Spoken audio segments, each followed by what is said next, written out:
जैसे कि आप ये वीडियो देख रहे हैं, ये दिल्ली के जंतर मंतर की है।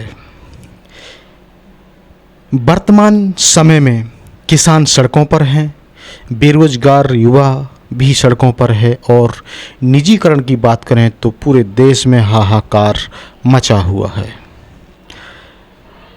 सरकार के द्वारा किसानों को लेकर 3 अध्यादेश पास किए गए हैं जो कि लोकसभा में पास हो चुके हैं और इन्हीं अध्यादेशों को लेकर के जो किसानों को ये किसान विरोधी लग रहे हैं और इसलिए किसान सड़कों पर है। किसानों का बहुत बड़ा आंदोलन चल रहा है। यदि हम बात करें 2014 की, तो जो बीजेपी की सरकार ने जनता का पूर्ण रूप से विश्वास जीता था, जनता के विश्वास में थी। लेकिन अब यदि हम बात करें 2019 के बाद, तो धीरे धीरे बीजेपी सरकार की विश्वसनीयता समाप्ति की ओर जा रही है, ख़त्म होती जा रही है।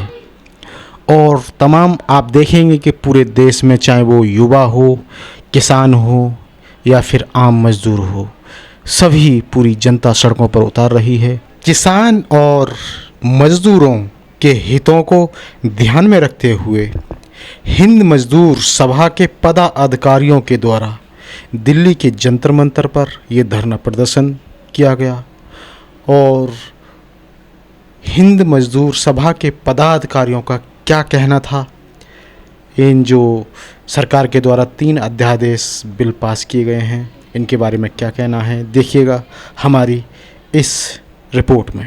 किसानों का आंदोलन चल रहा है और तमाम परेशान है, तो इसको लेकर के जो अध्यादेश पास हुए, क्या कहेंगी आप इसके लिए? हम ये समझते हैं कि सरकार कोरोना को एक वरदान के रूप में ले रही है और इसलिए इस मौके का फ़ायदा उठाते हुए उन्होंने श्रमिकों पे, किसानों पे, दोनों पे हमला बोला है।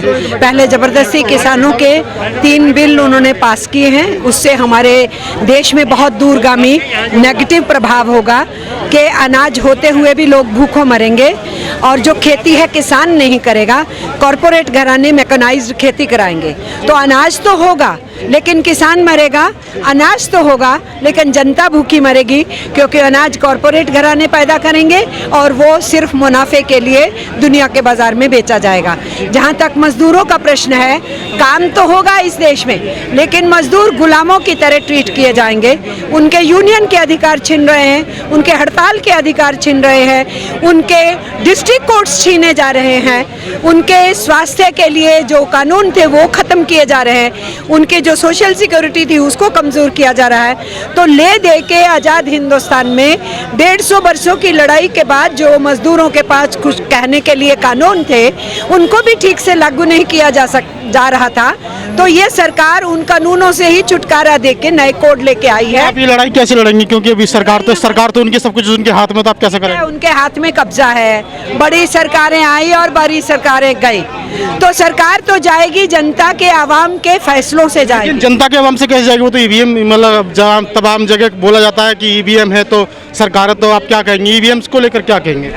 ईवीएम शीवीएम कुछ नहीं कर पाएगा। एक बार आवाम सड़क पे उतर आया तो ये सरकार हवा के पत्ते की तरह उड़ेगी, क्योंकि अभी भी मैं आपको बोलती हूँ, साम दंड भेद सब चीज़ का इस्तेमाल करके 37% वोटों से नरेंद्र मोदी बैठे हुए हैं। 63% वोटर इनके खिलाफ वोट दिया था और अब जो सरकार ने हालत कर दी है इस पूरे दौर के अंदर, तो आप ये मान लीजिए कि जो इनके भक्त थे उन भक्तों की कतारें भी अब टूटनी शुरू हो चुकी हैं। तो मोदी सरकार को अपने दिन गिनने चाहिए।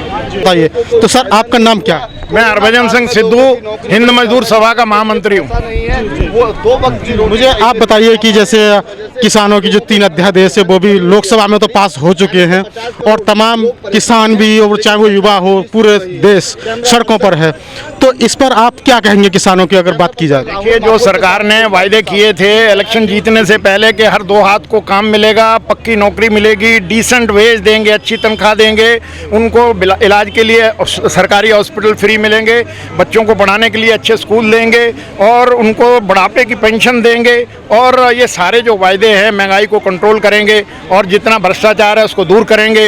ये सारे वायदे उनके फाइलों में रह गए हैं और अभी सिर्फ उनको पूंजीपति नज़र आ रहे हैं किस तरीके से हमारे देश के डिफेंस के कारखाने वो मुकेश अंबानी को हैंड ओवर करने हैं, किस तरीके से हमारे देश के एयरपोर्ट वो अडानी को हैंड ओवर करने हैं। ये सारा का सारा देश जो 70 साल में देश के कामगारों के खून और पसीने से जिसका निर्माण हुआ है।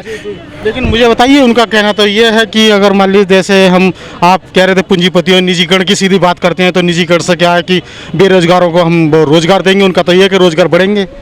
निजीकरण के द्वारा सरकार चाहती है कि बंधुआ मजदूर बन जाए, जो 12 घंटे से ज़्यादा काम करे, जिसको मिनिमम वेतन भी ना मिले, उसको कोई भी सरकारी कानून जो श्रम कानून है उसका फ़ायदा ना मिले, ना उसको पेंशन मिले, ना उसको बुढ़ापे का सारा पीएफ जो कटता है वो कटे, ना उसके इलाज कराने के लिए ईएसआई का हॉस्पिटल का बेनिफिट मिले, और ना उस पर श्रम कानून 8 घंटे के लागू हों। और ये सारे कानूनों को धत्ता बताते हुए ये देश के अंदर एक आम देश का जो निर्माण करता है, जो अपने खून और पसीने से देश को बना रहा है, उसको गुलाम बनाने की साजिश है ये। और ये इनका श्रम कानून और जो हमारे संविधान में लिखा है कि हर देश के नागरिक को पक्की नौकरी देना चुनी हुई सरकार का अधिकार, उसके काम उसके क्षेत्र। मुझे सर ये बताइए कि आप सिर्फ किसानों के लिए आवाज़ उठा रहे हैं या फिर जो देश के बेरोजगार युवा हैं, निजीकरण है और सभी को लेकर के आवाज़ उठा? हमने किसानों की भी आवाज़ उठाई है। किसानों के ऊपर बहुत बड़ा अत्याचार किया है कि किसान की अपनी ज़मीन है, अपनी फसल उगाता है, वो कौन सी फसल उगाएगा, वो कौन सी मंडी में बेचेगा, वो कितने भाव में बेचेगा, ये किसान का अधिकार क्षेत्र है। उस अधिकार क्षेत्र में सरकार ये कहे कि उनकी सरकार ये पूंजीपतियों को पावर देती है, कानून बनाती है कि उनकी कौन सी फसल बीजेगा, किसको बेचेगा, किस भाव से बेचेगा, ये सरकार का अधिकार क्षेत्र नहीं है कि किसान की उपजाई हुई जो सब्जी या खाद्यान्न है उसका मूल्य जो है वो कॉर्पोरेट हाउस तय करे। मुझे लेकिन ये बताइए, जो बीजेपी मतलब अगर हम बात करें पार्टी के फेवर में है या फिर उनके नेता हैं, जुड़े हुए लोग हैं, तो उनका कहना तो ये है कि ये जो 3 अध्यादेश पास किए गए जो कि लोकसभा में पास हो गए हैं, तो वो किसानों के हित में है। अगर हित में होते तो चौराहे पे खड़े होके सबसे वार्ता करके करते, किसान से वार्ता करके करते। किसान से कोई बात नहीं हुई है। ये कोविड-19 में जब लोग बाग उससे 1 लाख पेशेंट रोज आ रहे हैं, इनको ये लगा है कि हम कानून पास से करते रहें। पहली दफ़ा 71 साल की आज़ादी के बाद पार्लियामेंट में कोई अपोजिशन रही नहीं, वॉकआउट कर गई, और रूलिंग पार्टी वो कानून पास कर रही है। उनके 3 अध्यादेश पास कर दिए इन्होंने। किसान से क्यों नहीं बात कर रहे हैं, ये मजदूर से क्यों नहीं बात कर रहे हैं?